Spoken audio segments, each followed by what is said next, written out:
see Lynn, line 3. Go ahead, you're on the Savage Nation. You're absolutely right. I feel like we're still in a case of perpetual campaigning. During the campaign, it was always like they had to sell whatever he was saying. He can sell it. He can give us the messages. The woman that you're talking about, Kellyanne Conway, I mean, she was fine. She was great as a Phase 3 campaign manager. But honestly, he needs to come out and he needs to talk to us. I feel like the silent majority is being once again silenced. Right. I don't want to go into talking about the barfly again because she's been marginalized where she belonged to begin with. But the fact is, we want to see him talk. We need him as the cheerleader. Okay, so not some 10th-rate woman from Nowhereville who came along late in the campaign and suddenly started buying Gucci dresses and thought she was a movie star. Exactly. He needs to come out. He should continue with those rallies. What was wrong with that? At least he was able to... Rallies? Oh, yeah, let me ask you another question. How come he hasn't gone on one radio show since he became president? Yeah, where is he? All he did was that one thing before the Super Bowl. Meanwhile, she's out all the time. They had to send Mike Pence out last time because she messed up last week. And she's... Yeah, with the bowling alley? I mean, the bowling green? Yeah, and the thing is... Well, that's a big... Yeah, okay, I understand. Bowling alleys are on her mind. She probably grew up in them. She's fine as a Phase 3 campaign manager, but she's not... She's fine to work behind the scenes if she is so brilliant. Right. But not to be the face of the Trump administration. It became an embarrassment. We did not see Melania. We no longer saw Ivanka. All of a sudden, we saw the barfly. He needs... It started for me they went to some event out on Long Island run by some big donors named the Mercers, a Halloween party. Remember she wore like a horror outfit with the president? I said, wait a minute, there's something wrong in this picture. What is he appearing with her for? What is going on here? Where's his wife? Where's his beautiful daughter? What's he doing with her? I thought that she was a pollster and she used to work for Ted Cruz. I'm not really sure how she got to be... She worked for Cruz and she spent 1 year bashing him. I spent Friday's show playing the sound bites of her ripping him to shreds for a year straight. Who is it that told him that she was on his side? That's what I want to know.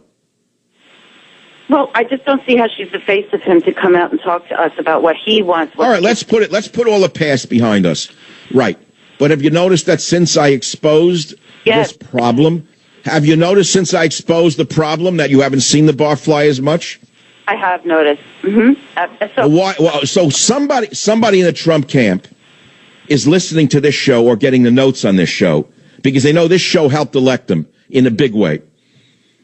Yet, he has not gone on one radio show, so far as I know, since he was elected. Why is that? I don't know. We want to see him and we want to hear him. We don't... Yes. No rallies, no radio. The very audience that put him in power, he ignores. He goes on shows like Bill O'Reilly. What did O'Reilly do for him during the campaign? Did he do very much? Not that I'm aware of. Nothing that I'm aware of. Yet he goes kisses O'Reilly's feet before the Super Bowl. And O'Reilly sets him up for a gigantic fall, having him say things about Putin that are embarrassing. You saw that scandal, right? Yeah, that's another thing. It just he did... Right, so O'Reilly got a real scalp out of that gotcha interview, didn't he? That snake, that leprechaun, that untrustworthy leprechaun. I try to warn Trump, they don't listen to me. I said, stick with your friends, not with your enemies. He went on the Leprechaun show, and the Leprechaun played the Leprechaun, made believe he was his friend, and screwed him over royally. Made him look like a disaster. Did you hear the interview or not with Trump and O'Reilly? It was a disaster where he made Putin, he brought, why do you respect Putin? And he comes out and attacks America, saying there's a lot of killers in our country too. Did you hear that one? I heard the whole exchange. They're going to play it 1,000 times, and that's what makes it worse and worse. All right, so, okay, but let's go not to that interview, but the question. Why, well, no, not why. Who advised Trump to go on the Leprechaun show and to avoid the radio shows that made him what he is? Who do you think is advising him? Well, he's been on all those shows many, many times, and I think I understand, but has he been on one radio show since he was elected? That answer was just a volley back to it. No, but you're not hearing me. Why won't he go on the radio shows that got him elected? Who is stopping him from coming on these shows? I don't think he's been stopped. I think he will. I think that... No, he won't. No, he won't. He has media advisors who are keeping him away from Michael Savage and others in the radio business. Those would be people like Sean Spicer, who worked for the Republican establishment, and they hate my guts. They've hated my show for the last 10 years. They fear me more than they do CNN.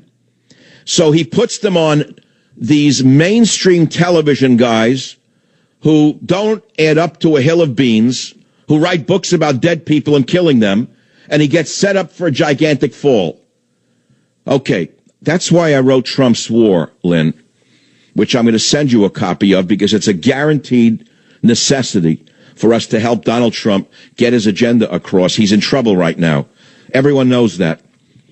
His wheels are spinning in the mud. And we are the foot soldiers who got him elected. And now we have to get out there and push his car out of the mud. I'll be right back.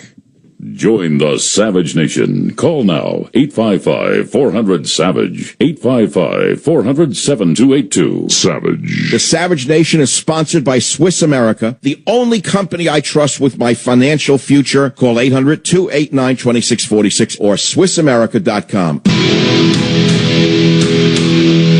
It is the Savage Nation. I want to play for you now the setup interview by the leprechaun O'Reilly, which has greatly embarrassed the president.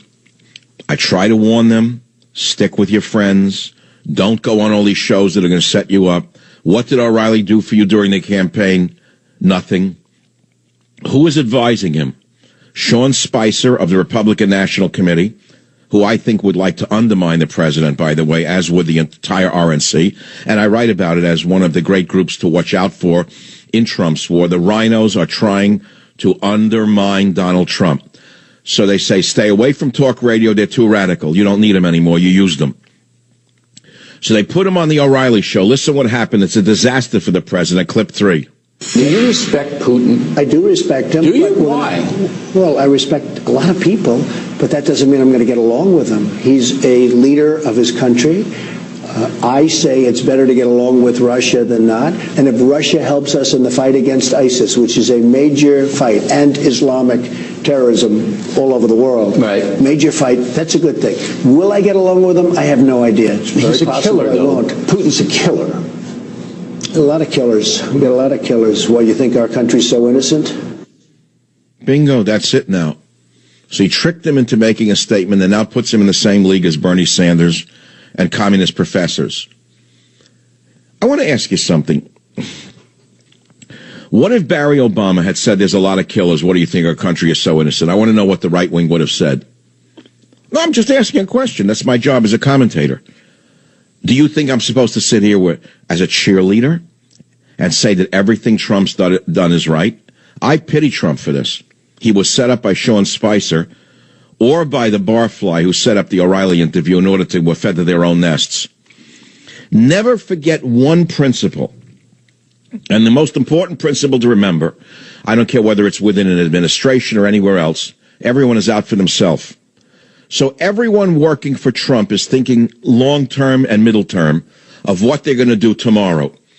When they lose the job or when they move on, what do you think they want? Where do you think Barfly sees herself?